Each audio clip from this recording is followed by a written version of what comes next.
से press conference की शुरुआत हो रही है। नाजरीन को सीधे लिए चलते हैं। ऑपरेशनल जो है वो जारी है। आज भी ऐसा ही एक ऑपरेशन बटमालू के एरिया में श्रीनगर सिटी में हुआ, जिसमें 3 दहशतगर्द मारे गए। दुख की बात यह है कि हम लोग जब ऑपरेशन लॉन्च ही कर रहे थे सुबह, very early in the morning, कुछ 3 बजे के आसपास, उसी वक्त हमारी पार्टी फायर के नीचे आई और अनफॉर्चुनेटली उस फायर के दौरान एक हमारे डिप्टी कमांडेंट सीआरपी की तरफ से, जो सीआरपी टीम को केओटी को लीड कर रहे थे, उनको गोलियां लगी, जख्मी हैं, बेस हॉस्पिटल में हैं। और साथ ही एक महिला कौंसल रियाज जो उस वक्त उसी स्पॉट पे थी, उसको भी एक्सचेंज ऑफ फायर के दौरान गोली लगी और अनफॉर्चुनेटली उसकी डेथ भी हो गई। हमें बड़ा दुख है इस बात का कि एक सिविलियन की जान इसमें जाया हुई।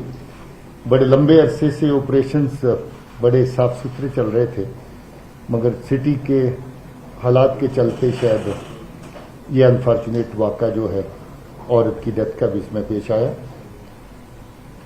अभी तक इस साल के दौरान श्रीनगर शहर के अंदर 7 कामयाब ऑपरेशन हो चुके हैं और 7 ऑपरेशंस में 16 दहशतगर्द अभी तक यहां मारे गए हैं, जिसमें जुनैद सहराई भी शामिल है, जो आप जानते हैं कि हिजबुल मुजाहिदीन का बड़ा कमांडर था।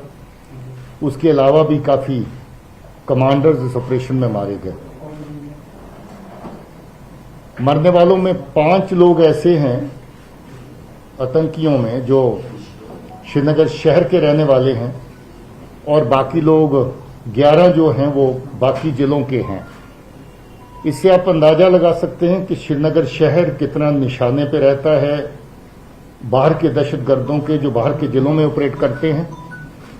बार बार उनके ग्रुप बाकी जिलों से श्रीनगर शहर में आके पनाह लेते हैं और जहां पर दहशतगर्दी कार्रवाइयों को अंजाम देने की प्लान करते हैं और उसके मुताबिक जहां पर आकर के छुपते हैं और बहुत सारी कार्रवाइयां अंजाम भी देते हैं। आपको याद होगा जहां नौगाम में हमारे पुलिस के 2 जवान शहीद हुए, एक नाके के ऊपर 14 अगस्त को फायरिंग हुई। उससे पहले बीएसएफ के 2 जवान पांतच में उनके ऊपर अटैक हुआ और वो मारे गए। इसके अलावा पंथा चौक में हमारे नाके के ऊपर फायर हुआ, जिसमें हमारे जांबाज बहादुर जो एसओजी के हमारे बहुत पुराने मेंबर थे, उनकी डेथ हुई, मगर जवाबी कार्रवाई में 3 दहशतगर्द उसमें भी मारे गए। ये साल कुल मिलाकर के अभी तक बड़ा कामयाब साल है। अमन के ख्याल से अगर देखें तो बहुत हद तक 19 के मुकाबले में 20 का साल हर पैरामीटर के ऊपर ज्यादा बेहतर दिखाई देता है। ऑपरेशंस के हवाले से अगर देखें तो अभी तक 72 ऑपरेशंस इस साल के अंदर हम लोग कर चुके हैं, जिसमें 177 दहशतगर्द अभी तक मारे गए हैं, जिसमें 12 दहशतगर्द जम्मू के खित्ते में मारे गए और 165 जहां पर मारे गए। इसमें काफी बड़ी तादाद फॉरेन टेररिस्ट की है जिनका ताल्लुक पाकिस्तान से है। इनमें 22 टेररिस्ट जो हैं वो अभी तक जो मारे गए हैं वो पाकिस्तान से जुड़े हुए फॉरेन टेररिस्ट हैं। इससे यह भी साफ जाहिर होता है कि पाकिस्तान की इन्वॉल्वमेंट दहशतगर्दी कार्रवाइयों में डायरेक्ट कितनी ज्यादा है। खासतौर पे जैश और लश्कर के बीच में जो आतंकी काम करते हैं, दहशतगर्द काम करते हैं, उसमें काफी बड़ी तादाद जो है पाकिस्तान से भेजे हुए उनके अपने दहशतगर्दों की है। मैं ये समझता हूं कि फोर्सेज जिस तरीके से अच्छा काम ग्राउंड के ऊपर कर रही हैं, आने वाले वक्त में ऑपरेशन के फ्रंट के ऊपर और पीस बिल्डिंग के फ्रंट के ऊपर भी हमें और कामयाबी मिलती रहेगी।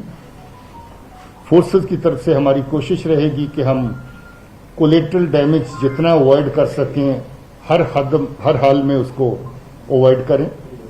हमारी ये भी कोशिश रहेगी, जैसे आपने पहले देखा है कि हम लोग हर जगह कोशिश करते हैं कि अगर कोई दहशतगर्द इवन एक्सचेंज ऑफ फायर के दौरान भी सरेंडर करना चाहता, इस तरह की मिसालें हमारे सामने आई हैं, तो हम उसको मौका दें। बहुत सारे मौके ऐसे दिए भी गए। और हमारी ये भी कोशिश है कि अगर कोई नौजवान बच्चा गलत रास्ते पे चला गया है उसको वापस लाएं। इसकी एक नहीं बल्कि बहुत सारी मिसालें हमारे पास पहले से हैं। बहुत सारे बच्चे वापस लौटे हैं, खासतौर में साउथ कश्मीर में। उनका जिक्र हम ज्यादातर नहीं करते क्योंकि उनकी अपनी सुरक्षा, उनकी अपनी सेफ्टी का सवाल रहता है, मगर 20 के करीब ऐसी तादाद लोगों की है जो दहशतगर्दी ज्वाइन करने के बाद भी वापस लौट करके अपने परिवार के साथ फिर से मिले हैं। मैं फिर से अपील करना चाहता हूं नौजवान बच्चों को भी कि वो गलत रास्ता अख्तियार ना करें, क्योंकि आपका गलत रास्ता न सिर्फ आपको खतरे में डालता है बल्कि हमारे समाज को, हमारे माशरे को, हमारे लोगों को खतरे में डालता है। जहां जहां दहशतगर्द की गोली पहुंचती है, बंदूक पहुंचती है, जहां जहां दहशतगर्द का ग्रेनेड पहुंचता है, वहां जानो माल का नुकसान किसी न किसी सूरत में जरूर होता है। हम लोग इसको तभी अवॉइड कर सकते हैं अगर हम अमन के रास्ते को अपनाएं और दहशतगर्दी के रास्ते को तर्क करें। मैं समझता हूं कि पाकिस्तान की तरफ से कोई भी कोशिश जाया नहीं की जा रही। जहां भी वो हमारे लोगों को वर्गला सकते हैं, हमारे नौजवान बच्चों को गलत रास्ते पे डाल सकते हैं, वो हर तरह की कोशिश करते हैं। नई नई तंजीमें खड़ी करने की कोशिश फिर से हो रही है। अल बदर को फिर से जिंदा करने की बात हो रही है। PAFF जैसी तंजीमें नहीं आ रही हैं। TRF के बाद ये नया एडिशन है और ये तमाम जितनी भी नई तंजीमें उठाने का चर्चा, इनको जिंदा करने का और नई तरह से पैदा करने का सिलसिला है, वो ज्यादातर कराची में बैठ करके पाकिस्तान की एजेंसी जो हैं उसको प्लान भी करती हैं और एग्जीक्यूट भी करती हैं। हम सख्त मजम्मत भी करते हैं इस तरह की कार्रवाइयों की और हम समझते हैं कि हमारे बच्चों का जो अपना हक है अपने आप को बिल्ड करने का, अपने कैरियर्स को बिल्ड करने का, अमन और शांति में रहने का, हमारे लोगों का जो हक है, उसके साथ बहुत बड़ी हद तक इंटरफेरेंस जो है पाकिस्तान और उसकी एजेंसीज की तरफ से होती है। मैं फिर से जो हमारी महिला जिसकी जो रात वाले ऑपरेशन के दौरान एक्सचेंज ऑफ फायर में डेथ हुई उस पर खेद व्यक्त करता हूं।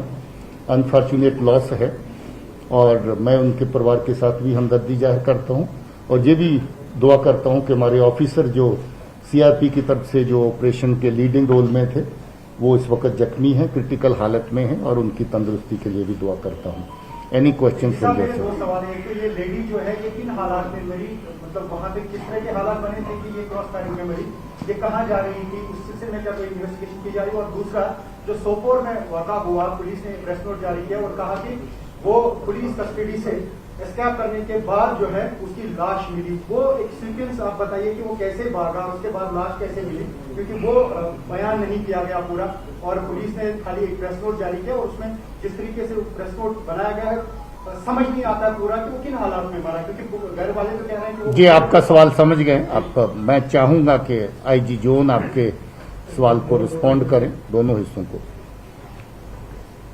जैसा कि प्रेस नोट में SP साहब ने बताया कि उनको जो है पिक किया गया है, अरेस्ट किया गया, तो उनके पोजीशन से ग्रेनेड मिला। ग्रेनेड मिलने के बाद उसको फर्दर इंटरोगेट किया तो डिस्क्लोज मेमो पर उसको फर्दर रिकवरी के लिए ले गया फील्ड में, क्योंकि डार्कनेस थी, काफी अंधेरा था वहां पर और उस कंडीशन में 3-4 जगह लोकेट कर रहा था। यहाँ पर ग्रेनेड छिपा रखे, यहाँ पर रखे, उस अंधेरा का फायदा उठा के वहां से भाग गया। क्योंकि उसके पास हथियार नहीं था, उन्होंने फायर हमारे पर नहीं किया, इसलिए हमारे जवानों ने कोई फायर नहीं किया उस पर। फिर भी हमारे लोग उसको खोजते रहे, बाद में टॉर्च यूज लगाए काफी देर। कुछ देर के बाद उनको देखा कि जो पत्थर पर गिरा हुआ था, कुछ उसके पैर में इंजरी भी थे उनके पास लगा हुआ था। फिर उसको हॉस्पिटल लाया गया, फिर यहाँ PCR में लाया गया, उसको फॉर्मेलिटी वीडियोग्राफी किया गया, डॉक्टर का टीम मेडिकल पोस्टमार्टम किया गया, कोविड टेस्ट कराए। उनके बाद उनके फैमिली मेंबर के साथ जाके हम लोग सोनभद्र में उनको लास्ट राइड करवाए। दूसरी बात है कि जहां आप लोगों ने कुछ कंप्लेंट एक्सप्रेस किया है चाहे उनकी फैमिली वाले, उसके तहत मैंने एसपी साहब को बोला कि आप डीएम को पारामूला को लेटर लिखिए। उन्होंने एक लेटर लिखा है, हम लोग डीएम से रिक्वेस्ट के आप मिशन इंक्वायरी इन इफेक्ट दीजिए, शायद आज सुबह ऑर्डर निकल चुका होगा। इंक्वायरी की जाएगी बिल्कुल। आईजी साहब मेरा नाम है सर, मैं गुलिस्तान का वकील से हूँ। दो क्वेश्चन है। आज तो एक यहाँ जो महिला मरी है यूजली डेड बॉडी सब नहीं दी जाती है, कश्मीरी बच्चे की डेड बॉडी, क्या इनकी डेड बॉडी जो महिला की डेड बॉडी जो प्रेजर उनके ऊपर उनको दी जाएगी? बिल्कुल दी जाएगी, इसमें कोई दो राय नहीं है। उसका मिलिटेंसी से कोई ताल्लुक नहीं है, इसमें कोई दो राय नहीं है और उनकी डेड बॉडी बिल्कुल हैंड ओवर की जाएगी। सोपोर इंसिडेंट, पुलिस का वर्ष कोई थोड़ी मानने को बिल्कुल तैयार नहीं है, बिकॉज सोपोर एंड लोगों ने मुझे बताया कि रात पुलिस सबसे पहुंचाई जाए। उनका सवाल पहला यही था कि पुलिस लेके गई, वो मारा गया, रात के टाइम पुलिस को कैसे पता चला कि मार गया और उसी टाइम उन्हें इंटरनेट स्नैप कर दिया सोपोर में। और बहुत रीजन कहेंगे स्नैपिंग इंटरनेट, क्या वो उसका टाइम बढ़ता था या वो सुबह के टाइम डेड बॉडी मिली होता पता चला पड़ता था? देखिए, हम लोग ज्यादा इसको गहराई में न जाकर के, अगर इंक्वायरी का प्रोसेस शुरू होने वाला है तो जो सिलसिला इंक्वायरी पे छोड़ दिया जाए।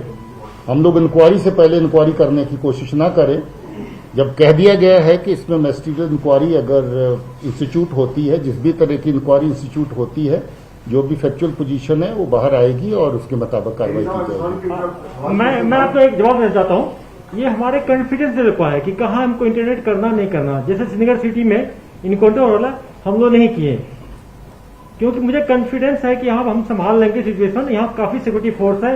मेरा हर जगह वहां पर जब जंग सोपोर जो रिमोट एरिया है जहां काफी मिलिटेंट्स का नंबर है, वहां एक इनकाउंटर से 200 इनकाउंटर होने के, अटैक होने की संभावना रहता है। मैं नहीं चाहता, हम लोग नहीं चाहते हैं कि इंटरनेट का फायदा उठा के मिलिटेंट फर्दर कहीं अटैक कर दे। तो रूरल डिस्ट्रिक्ट आप देखते होंगे कि जहां एक बार फायरिंग शुरू हो गया, कभी कभी ऑपरेशन लॉन्च करने के भी हम इंटरनेट शट डाउन करते हैं हम। तो बटमालू इंकाउंटर को